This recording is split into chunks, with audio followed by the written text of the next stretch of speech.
Et si nous te disions que le grand sphinx de Gizeh est loin d'être unique?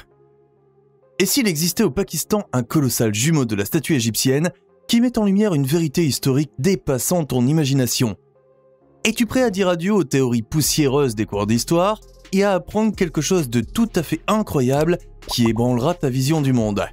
Alors attache ta ceinture et assure-toi de rester à l'écoute jusqu'à la fin. Un passé mystérieux. Si tu sors des sentiers battus de l'historiographie officielle et que tu te plonges dans des cercles, disons, un peu plus alternatifs, tu découvriras rapidement que le sphinx n'est pas ce qu'il semble être. Les doutes qui s'expriment dans les rangs des sceptiques commencent déjà avec l'âge de lettres mixtes de pierre. Un coup d'œil dans notre livre d'histoire montre que la statue de 20 mètres de haut et de près de 74 mètres de long a probablement vu le jour entre les années 2700 et 2600 avant Jésus-Christ. Cependant, même les sources conservatrices ne peuvent éviter de mentionner que la date d'origine exacte du sphinx ressemble toujours à un mystère non résolu. Ceux qui remettent massivement en question la datation commune ne se réfèrent toutefois pas à l'édifice proprement dit, mais aux traces trouvées dans ses environs immédiats. Si on se réfère aux innombrables traces d'érosion, elles seraient apparemment causées par de fortes pluies régulières. Le problème, c'est que la dernière période au cours de laquelle le delta du Nil a été touché par des précipitations aussi extrêmes remonte à pas moins de 9000 ans. Dans ce contexte, certaines personnes arrivent à la conclusion que le grand sphinx de Gizeh doit être au moins 2 fois plus vieux que ce que l'on nous dit. Cependant, cette interprétation s'accompagne d'une complication incontournable. À cette époque, l'Égypte ancienne n'existait pas du tout sous cette forme. En fait, la naissance de la civilisation avancée mondialement connue est datée aux alentours de l'an 3000 avant Jésus-Christ.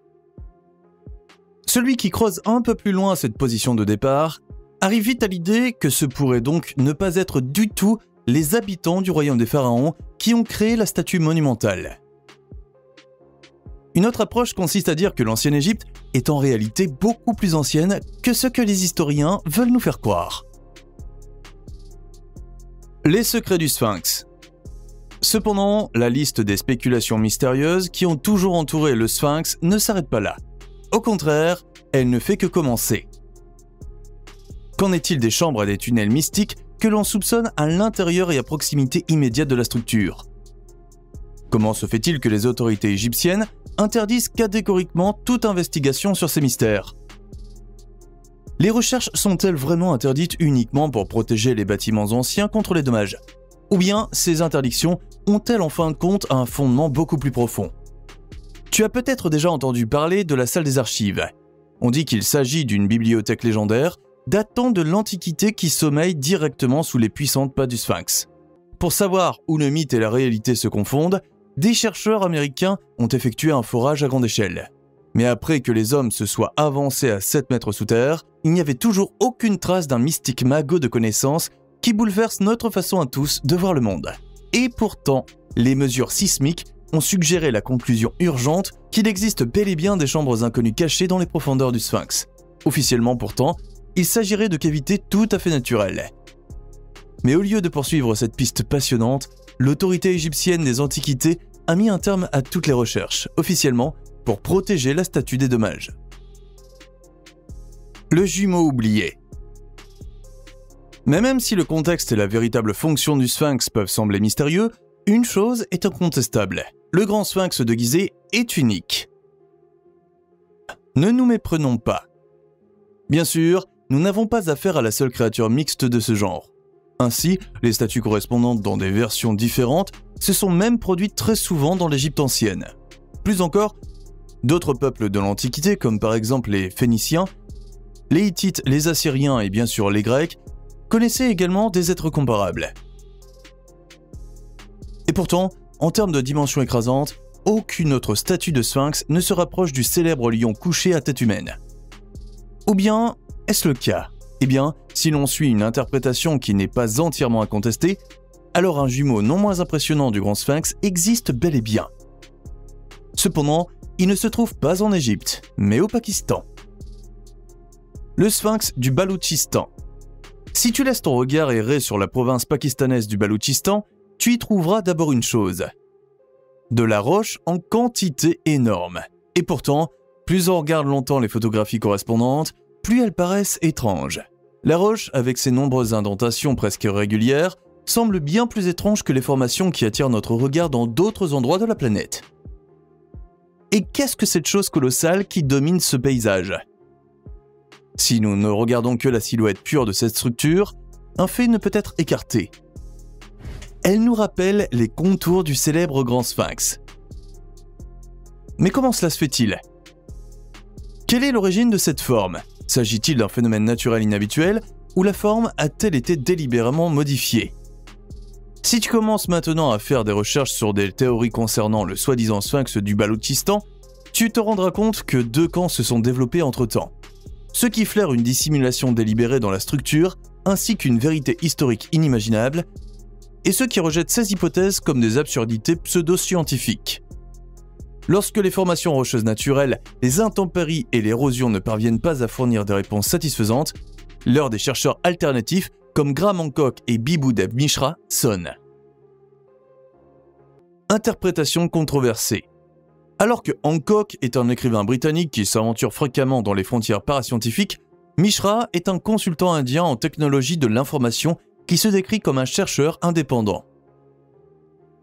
Indépendamment du fait que les articles des deux hommes n'ont encore été publiés dans aucune revue académique, ils ont déjà conquis le cœur de nombreux lecteurs avec leurs explications sur les civilisations perdues, les mythes anciens et les symboles cachés. Voyons maintenant ce que Hancock et Mishra ont à dire sur le sphinx pakistanais et comment la partie adverse contrecarre ces arguments. Tout d'abord, il y a l'accusation selon laquelle le site n'a fait objet d'aucune investigation professionnelle jusqu'à présent et qu'il est donc présenté comme une structure naturelle sans aucune base archéologique. Et ce, bien que, selon Mishra, le site ressemble clairement à un gigantesque complexe taillé dans la roche. À cela s'oppose l'argument selon lequel le site n'a pas encore fait l'objet d'investigations archéologiques parce qu'il n'y a tout simplement rien à étudier ici. L'origine de ces informations inhabituelles ne mènerait pas du tout à un peuple perdu et très développé, mais aux fortes activités sismiques de la région de Makran. Ces processus, combinés à l'érosion et à l'altération naturelle, produisent parfois des fleurs très bizarres. Ainsi, la princesse de l'espoir, qui se trouve tout près du supposé sphinx, ressemble elle aussi à première vue à une statue créée artificiellement. Fidèle à la devise « Si la princesse est réelle, alors le visage sur Mars l'est aussi », les critiques font allusion au fait que Mishra et Hancock sont victimes de pareidolie. Il s'agit d'un phénomène que nous connaissons tous. Nous voyons des visages et des êtres familiers dans les choses et les motifs. Cependant, notre propre cerveau nous joue un tour dans de tels cas. Il a tendance à compléter et à aligner des images perspectives apparemment incomplètes avec des modèles familiers. Des gardiens et des dieux. Cependant, Mishra et Hancock ne se laissent pas influencer par de telles affirmations. Ils continuent de s'accrocher à leur interprétation et veulent même avoir découvert le véritable but du sphinx du Baloutchistan. Ainsi, à proximité immédiate se trouve une autre structure importante datant d'il y a longtemps. Un temple hindou qui présente toutes les caractéristiques typiques, telles que le hall d'entrée et la tour du temple. Le sphinx devait donc jouer le rôle du protecteur du site sacré, tout comme son célèbre jumeau en Égypte. En fait, l'objectif initial du grand sphinx de Gizeh n'a pas pu être reconstitué jusqu'à aujourd'hui, mais c'est un sujet pour une autre vidéo. Loin de l'évaluation selon laquelle un tel temple n'existe même pas, la question se pose de savoir ce que fait un site indien perdu au Pakistan. Selon nos connaissances officielles, la culture de Harappa, qui vivait autrefois au Pakistan, en Afghanistan et dans certaines parties de l'Inde, était plus apparentée aux Mésopotamiens qu'aux Dravidiens, qui vivaient dans le sud de l'Inde et au Sri Lanka. Dans ce contexte, la thèse suivante des chercheurs alternatifs semble également tout sauf inattaquable. Sur la façade du temple du Sphinx, juste au-dessus de l'entrée, il y aurait deux sculptures fortement érodées, mais qui s'avèrent être Skanda et Ganesha, au cours d'une analyse détaillée. Selon les croyances hindoues, il s'agit d'une paire de frères divins descendants de Shiva et Parvati.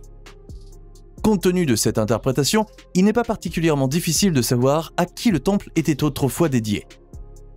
Mais pourquoi les habitants de la vallée de l'Indus auraient-ils érigé de si grands édifices monumentaux en l'honneur de Skanda, Ganesha ou Shiva ? Parce qu'officiellement, ces dieux n'étaient pas vénérés par les habitants de cette région à l'époque. Même si les différentes religions présentent des points d'intersection et des parallèles, les dieux mentionnés étaient soit inconnus dans la culture védique, soit tout simplement rejetés. Merci beaucoup d'avoir regardé notre vidéo jusqu'au bout. N'hésite pas à appuyer sur les boutons like et subscribe pour en savoir plus sur les découvertes les plus controversées de tous les temps très bientôt. Enfin, il reste une dernière question à laquelle il faut répondre. Où commence à s'estomper la frontière entre le mythe et la réalité ? N'hésite pas à nous aider à faire la lumière sur les ténèbres historiques. Crois-tu que la structure au Pakistan incarne en fait un sphinx créé artificiellement ? Si c'est le cas, qu'est-ce que cela signifierait pour l'ensemble de l'historiographie ? Ou avons-nous affaire au résultat d'une dramatique erreur d'appréciation et d'une imagination débordante ?